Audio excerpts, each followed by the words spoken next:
Selam aleikum, dua të bëj kurban për Bajram, një për gjyshrit e vdekur e një për prind që jetojnë, si bëhet njëti. Aleikum selam rahmetullah. E para për ta përmirësoj pyetjen, nuk ka nevojë me bën një kurban për të vdekurit, një për të gjallët. Kjo nuk është në mësimet e Islamit, në mësimet e pejgamberit alayhi salatu wassalam.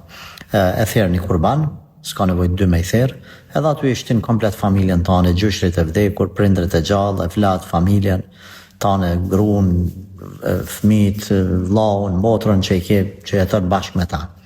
Pra, ç'është bën njëti? Ky është njëti me mendje, s'ka nevojë me fol me fjalë. Ai që therr kurbanin kasapi thot bismillah Allahu akbar, o Zot, kjo është prej teje dhe ty po ta therrim, domethënë për atë tan po e therrim. Çta? E rëndësishme bismillah Allahu akbar, që kjo fjala është, pastaj kjo tjetra është nuk është patjetër kjo që e përmend o Zot, prej teje është kjo dhuratë dhe na po e presim për atë tan. Këta e thut ti, domethënë nëse je aty në momentin që therrët, nëse jo, nuk ka kurfar problemi se nuk është në dua, domethënë shumë e rëndësishme.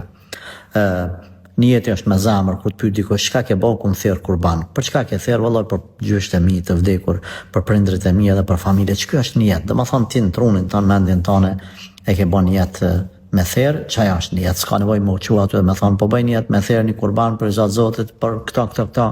Jo, s'ka nevojë kështu.